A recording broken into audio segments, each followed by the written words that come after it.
I got some bad news for the guns don't kill people, people kill people crowd. See, sometimes guns do kill people without a person being involved at all. And unfortunately in this case, those guns are getting a bit of an assist in their dark quest to take human lives by cops of all people.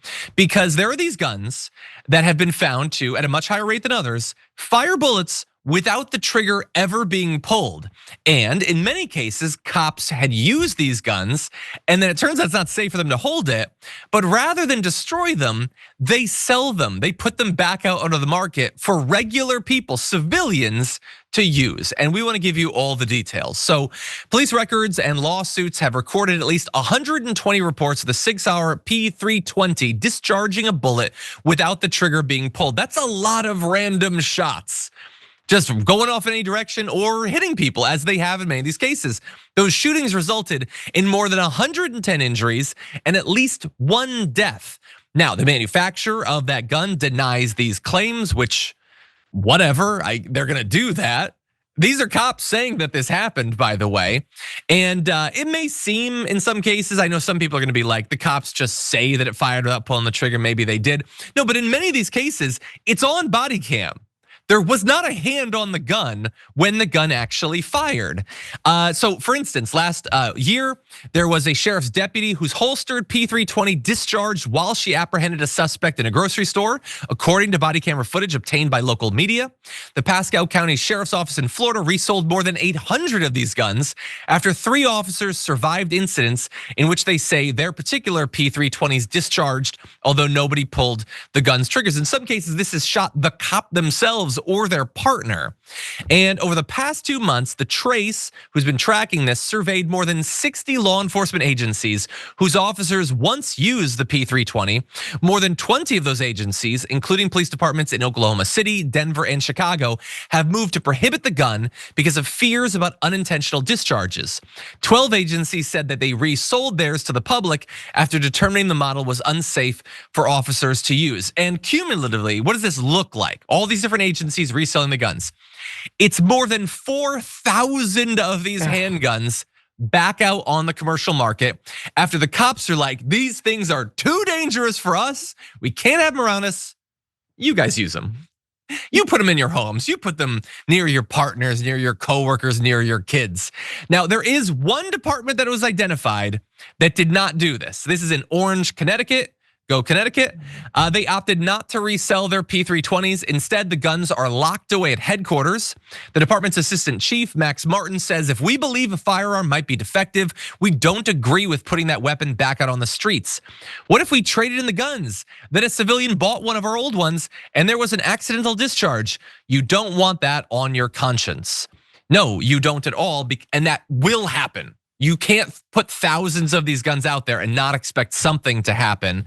And so it's wildly irresponsible just to make a little bit of money to do that, to put people at risk. And they're already at risk, not over these particular guns, but over the fact that cops resell guns. At least 52,000 police guns have been involved in crimes, including homicides and other violent assaults since just 2006. That includes guns lost by or stolen from police, but many of them were resold by law enforcement. And that's the things that we're allowed to call crimes because they're in the hands of criminals. The things the cops do with the guns, which should arguably be crimes as well, they're not included in that statistic, just so you know. And so this is a very small story. I'm sure not many people are gonna learn about it. But like there are people who think, hey, this is a gun that's coming from a police department. It's probably well maintained, it's safe. And as soon as it's around them, those people's lives are now at risk. What do you think, Sharon? Look, this is more than just about money. Well, NRA, look, they want more guns out there at all costs. The defective ones, any gun is good to put out there. This is just, and in some jurisdictions, locking these things away and not reselling. Under Georgia law, you can't do that. I remember I came to town, I talked the mayor into showing me a part, this locker room area that no one was really allowed publicly to see. He walked me through it and there were guns everywhere, city of Atlanta proper. And I said, oh my goodness, they were seized in police raids or whatever. And the mayor said, I'm not releasing them back on the street. I'm putting them here because they kill and not in the city of Atlanta. My co-anchor, who is a libertarian, the next day does an investigative report and mentions this is against Georgia law. Caused a big deal because you're not allowed to do that. You better put these guns back on the street. This is a true story. The mayor in this case, he was actually doing something to benefit the good. Oh, I never saw so many guns in my life. He allowed my cameras in, walked through it. Wow. Under George, you better release those guns. He was like destroying them, locking them away. They said, hey, you're not allowed to do that. This is what it's about. More guns, no matter who they kill, you better keep them out there. Guns are good, guns are American. What's up with your coworker? Oh, he also did Pizzagate. Nah, well, okay, really? I said there's no one in the basement there, okay? We got sued, whatever. Yeah, good. Yeah, no, the problem is the law. But yeah, and of course Republicans are gonna do this. They're like, no, because then they'll seize the guns and we need to have so many of them. And I just want everyone to bear in mind, they're like, so that armory that you saw, those guns presumably are back out on the street. Everybody is less safe as a result of it.